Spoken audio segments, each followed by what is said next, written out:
بسم الله الرحمن الرحيم الحمد لله رب العالمين وصلى الله وسلم على إمام المتقين نبينا محمد صلى الله عليه وعلى آله وأصحابه ومن تبعهم بإحسان إلى يوم الدين أما بعد قال الله تعالى في كتابه الكريم يا أيها الذين آمنوا اتقوا الله حق تقاته ولا تموتن إلا وأنتم مسلمون أما بعد إخواني وأبنائي حفظكم الله جميعا كيف حالكم ya, bagaimana kabar antum? Ya, semoga antum semua di rumah selalu berada dalam keadaan sehat walafiat. Dan kita berdoa kepada Allah Subhanahu wa taala, ya semoga Allah taala selalu memberikan penjagaan kepada kita, pemeliharaan kepada kita dan menyelamatkan kita dari wabah ya yang sampai saat ini masih menimpa ya kita atau menimpa sebagian kaum muslimin. Dan semoga Allah segera mengangkat musibah ini ya dari kita pribadi dan dari negeri-negeri kaum muslimin. Amin ya rabbal alamin. Ikhwani fillah wa abna'i hafizakumullah jami'an. Alhamdulillah ya kita bersyukur kepada Allah Subhanahu wa taala karena di pagi yang barokah ini Allah kembali mempertemukan kita di majelis yang mulia ini untuk kita melanjutkan pelajaran kita di kitab An-Nahwu. Dan alhamdulillah ya sekarang kita masuk ke masalah al-fi'lu wa anwa'uhu. Masih ingat apa itu fi'il? Ya, fi'il adalah kalimatun tadullu ala amal. Setiap kata dalam bahasa Arab yang menunjukkan atas sebuah perbuatan. Itu dia yang dinamakan dengan fi'il. Nah, sekarang kita akan lihat wa anwa'uhu. Ya, macam-macamnya. Silakan antum buka PDF antum dan kita lihat bersama-sama ya kaidah yang disertakan oleh pengarang ya kitab ini rahimahullahu taala. Yaqulul muallif ya dikatakan dalam kaidah ini al-fi'lu salasatu anwa'in.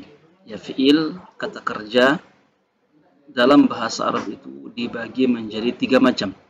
Dan pembagian ini dilihat dari bin nazar ila waqtil hudus. Dia dilihat dari segi waktu terjadinya perbuatan tersebut.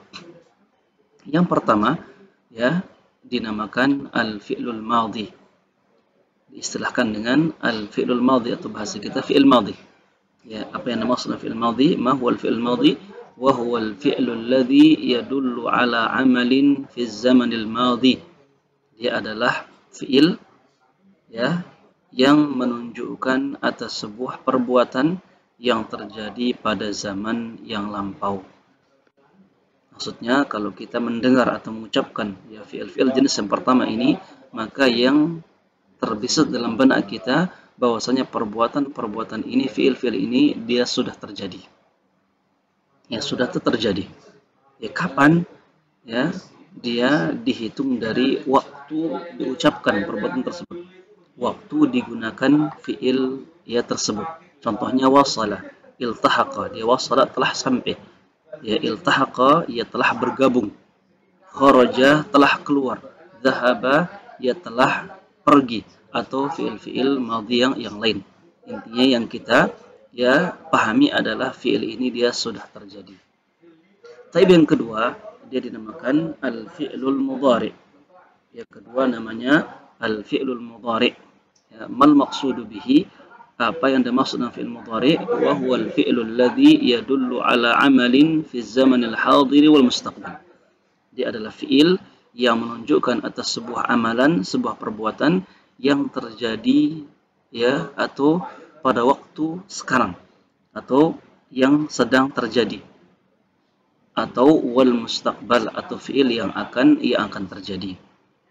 Maksudnya kalau kita menemukan atau mengucapkan fi'il yang jenis kedua ini fi'il mudhari ini, maka makna yang kita pahami di sini fi'il yang kita sebut ya yang kita ucapkan ini dia sedang terjadi bersamaan dengan apa? Waktu diomongkan. Dia sedang terjadi di waktu disebut perbuatan tersebut atau akan terjadi.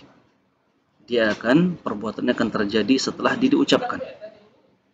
Mithlu ursilu atau adrusu ursilu bisa kita maknakan dia sedang mengirim adrusu sedang belajar, ya, atau akan mengirim atau akan belajar, ya, dan begitu juga fiil-fiil yang semisal itu fiil mudhari, itu fiil-fiil yang sedang terjadi atau akan terjadi. Wal fi'lul mudhari, tambahkan di sini, wal fi'lul mudhari'u yakunu mabdu'an bil hamzah aw bin nun aw bil ya'i aw bit ta'i mithlu adrusu, nadrusu, yadrusu, tadrusu. Nah, di sini ya, selain kita jelaskan tentang makna fi'il mudhari secara definisinya, kita juga dijelaskan tentang salah satu bentuknya. Bagaimana bentuknya dalam ungkapan-ungkapan bahasa Arab atau kitab-kitab bahasa Arab. Ternyata fi'il mudhari ini dia selalu diawali oleh yang namanya hurufun mudhara'ah, ya, yang menjadi ciri khusus bagi dia. Kalau kita menemukan fi'il, dia diawali oleh salah satu huruf-huruf ini yang dikenal tadi dengan huruf al-mudhara'ah, maka kita katakan dia fi'il mudhari dan kita manakan sesuai dengan apa yang kita dapatkan tadi. Mana dia huruf mudhara'ah ini? Dia ada hamzah, kemudian nun, kemudian ya, kemudian ta, atau disingkat anita atau ane itu juga boleh. Contohnya mithlu adrusu, ya, nadrusu, yadrusu, tadrusu, di mana huruf-huruf ini dia menunjukkan akan ya pelakunya. Adrusu, ya, saya sedang belajar. Nadrusu, kami sedang belajar. Yadrusu, dia sedang belajar. Tadrusu, ya, kamu atau dia perempuan sedang belajar. Itu dia fi'il mudhari. Yang ketiga ya fi'lul amr. Ya, fi'lul amr atau fi'il amr. Mal maqsudu bihi wa huwa al-fi'lu alladhi yadullu ala amalin yatlubuhu al-mutakallimu min al-mukhatab. Dia adalah fi'il yang menunjukkan atas sebuah amalan atau perbuatan yang diminta oleh mutakallim kepada mukhatab. Ya, yang diminta oleh orang pertama kepada orang kedua, ya, untuk melakukan sebuah perbuatan. Ya, mithlu balligh, misalkan irji', idhhab, ijlis, ya, baligh sampaikanlah, ijlis duduklah. Itu dia permintaan, dia fi'il yang menunjukkan atas sebuah perbuatan yang diminta oleh orang pertama kepada orang kedua. Kapan waktunya? Tentunya ini ya menunjukkan waktu yang akan datang atau mustaqbal, karena perbuatan itu enggak akan dilakukan kecuali setelah ya adanya perintah atau setelah ya waktu yang akan datang. Ikhwani fillah wa tullabi hafizakumullah jami'an. Jadi ini dia sekilas tentang macam-macam fi'il beserta definisinya. Untuk sekarang ini ya kalian hanya dibebankan untuk mengetahui definisi saja beserta contoh-contohnya. Ya, adapun nanti minimal di sini ya antum bisa membedakan ketiga jenis fi'il ini berdasarkan definisinya. Dan nanti insyaallah taala pada pertemuan-pertemuan berikutnya akan dijelaskan juga perbedaan ketiga jenis fi'il ini berdasarkan bentuknya. Ya, seperti yang tadi dia ada di fi'il mudhari. Nanti fi'il madhi dan fi'il amr akan disebutkan juga ciri-ciri yang ya mengistimewakannya dari fi'il yang lain.